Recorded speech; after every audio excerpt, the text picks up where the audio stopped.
What I really like about the hysterical reaction to the summit is that it has brought, by the questions those reporters asked, and then by the reaction afterwards, treason, it has brought the situation to at least a clarifying point. This is Trump's "you're with us or you're against" the moment, to quote George Bush shortly after 9/11. And the clarification is, it's obviously too simplistic, but he's saying you either believe the Russian president or you believe our intelligence community patriots. And what I mean is that being a positive thing is that it has brought back to the fore that this was a war of the deep state against Trump. And that now in the national discussion, I suspect they're going to try and recloak it, or they'll keep up the pressure on Trump, but they'll try and get it back away from that. If you remember what happened when Trump was elected, while he was president-elect, there was a clash brewing and it was in the papers. Trump was refusing or dismissive of going to intelligence briefings as the incoming president. And he said something to the effect of, they don't have anything useful to tell me anyway. I just go on Twitter and have a good idea of what's going on. Like the rest of us, he gets his daily brief just watching the news, you know, and working it out himself. And then that provoked this backlash, And then I thought at the time that he switched tack, because right from the get-go, when he had his first press conference, now as president inaugurated, he had that famous moment where he wouldn't take a question from Acosta, the CNN guy in the crowd, and he goes, "You are fake news." And then it became Trump versus fake news. What we see now is that fake news was a euphemism for that same intelligence community. Right. I mean, it's self-evident to us. The we media see the and symbiosis between the two, yeah. but it was taken the battle was taken over here a little rather than head on between the deep staters and Trump. And now it's back to a head on battle. But because of that, it's dangerous. Hello, JFK gets shot in the head. So what happens when Trump isn't home 12 hours when he backpedals? Yeah. I want to play that. It's the very brief clip. Trump is back he's back in the White House. No, he's in the White House. I think he's taking questions. And we have this clip where he clarifies something that he meant to say in the press conference with Putin. But did he really? Okay, let's have a listen.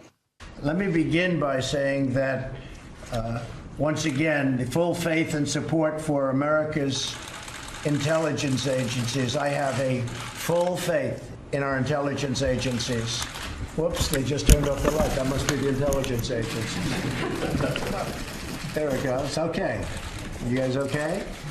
Good. That was strange, but that's okay.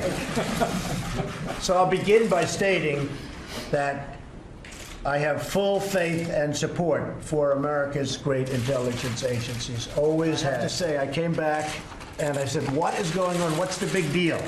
So I got a transcript, I reviewed it. I actually went out and reviewed a clip of an answer that I gave. And I realized that there is a need for some clarification. It should have been obvious. I thought it would be obvious, but I would like to clarify just in case it wasn't. In a key sentence in my remarks, I said the word would instead of wouldn't. The sentence should have been, I don't see any reason why I wouldn't, or why it wouldn't be Russia. So, just to repeat it, I said the word would instead of wouldn't, and the sentence should have been, and I thought it would be maybe a little bit unclear on the transcript or unclear on the actual video.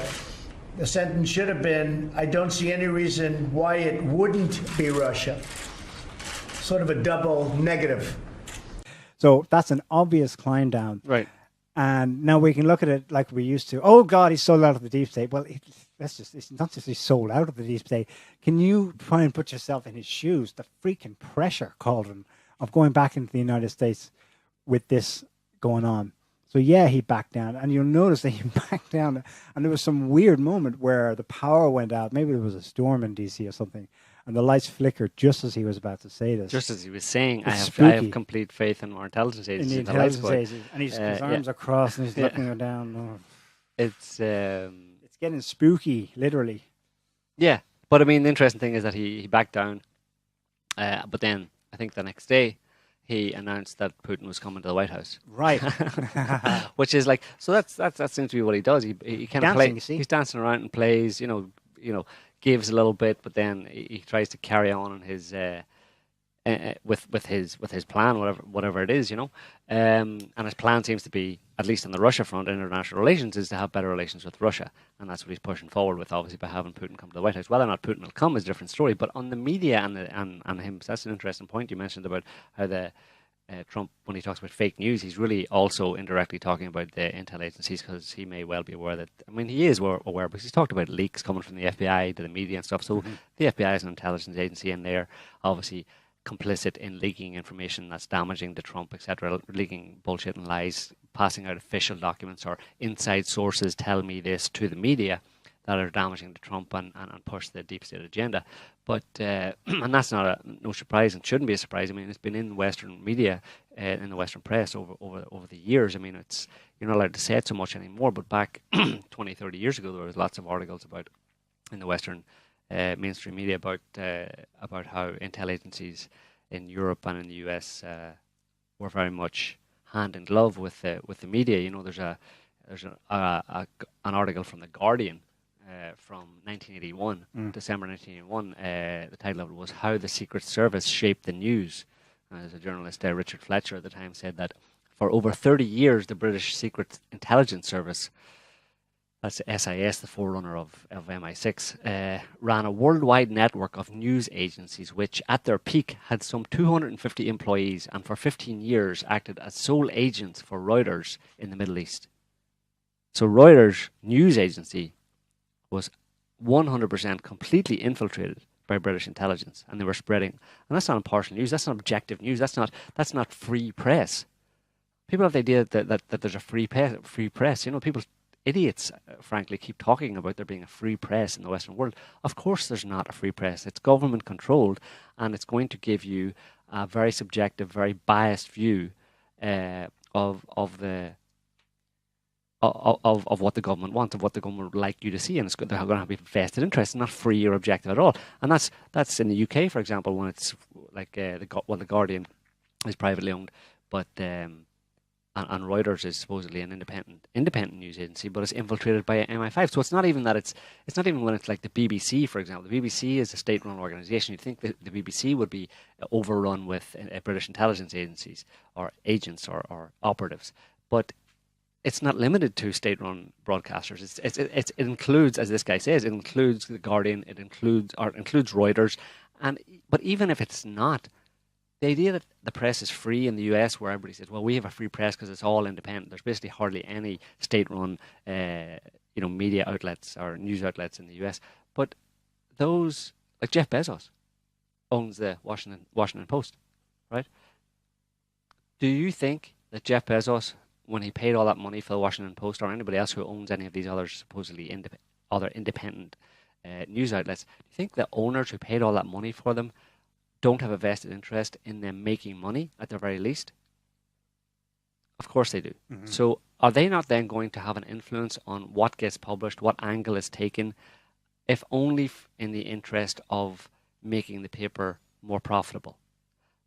If they read the newspaper that they've bought, and these are big businessmen, and they see something that they think is not a good angle for the paper to take because it doesn't, let's say, just even from a business perspective, doesn't sell enough newspapers.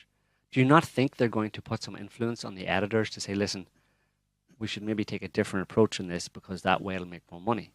So therefore the news is automatically slanted, if only from a financial point of view. But obviously those people have political leanings as well. So the idea that it's a free press is complete and utter nonsense, and I'm sick of hearing that idea. Yeah. That has been around for ages, that any of the press, the mainstream media in Western countries, is any freer than in any other country, including totalitarian dictatorships in the middle of Africa or anywhere else in the world. It's ridiculous. Yeah. It's absolutely ridiculous contention. A key premise of it is that those other countries' press media organizations are not free because they are state-controlled. That's usually, and that, right. If you're going to shorthand it, they just say, to poo-poo someone else's view, they just say state-controlled outlet. RT, for example, says this, ergo you should have doubt in your mind because of state control. But these guys have spent at least 70 or more, 100 years very cleverly having private entities they control from the shadows. Right. So that's worse than the BBC. The BBC, as state control, is answerable to a board of governors. It's answerable to the public. It must be at least somewhat transparent. Right. There is public, by being state, has public oversight, and therefore it can't just do whatever the hell it wants. These other organizations, Can do whatever they want. AP, Reuters, basically write the news for the news organizations. They're literally a printing press for fake intel.